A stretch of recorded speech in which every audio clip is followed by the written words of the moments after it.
ज्योति सिंह जी, आपसे एक बात जानना चाहते हैं। आपका और पवन सिंह जी का जो तलाक वाला मामला चल रहा है, क्या इसके लिए आप पवन सिंह से मिलना चाहेंगी? जी जी बिल्कुल बिल्कुल मतलब मिलना जुलना तो है ही, बिल्कुल मैं यहाँ के लोगों से मिलने भी आई हूँ। अब पवन सिंह और ज्योति सिंह की एक वीडियो भी काफ़ी ज़्यादा वायरल हो रही है कि ज्योति सिंह ने अपने तलाक को लेकर कराकट में लोगों द्वारा पूछे गए सवाल पे क्या कहा। सबसे पहले तो वीडियो को लाइक करें और चैनल को सब्सक्राइब करना बिल्कुल भी ना भूलें। जी हाँ, आपको बता दूं कि ज्योति सिंह की एक छोटी सी क्लिप वायरल हो रही है जिसमें उनसे कोई शख्स ये पूछ रहा है कि आप अपने और पवन सिंह के तलाक के बारे में क्या कहना चाहती हैं।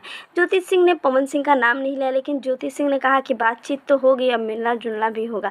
तो क्या सच में उन्होंने ये बात पवन सिंह के लिए कही? कुछ लोग तो कमेंट बॉक्स में ये कह रहे हैं कि ज्योति सिंह ने ये बात पवन सिंह के लिए नहीं कही है, ये सब वीडियो एडिटेड है। लेकिन देखने से तो नहीं लग रहा है कि ये वीडियो एडिटेड है। वैसे समझने की बात है कि इस समय ऐसा माहौल हो गया है कि कुछ भी कोई भी कुछ भी कर सकता है। कैसा वीडियो है ये आप ही पता लगाएं। अगर आपको पता है तो हमें कमेंट्स में ज़रूर बताएं और वीडियो को लाइक और चैनल को सब्सक्राइब करना बिल्कुल भी ना भूलें।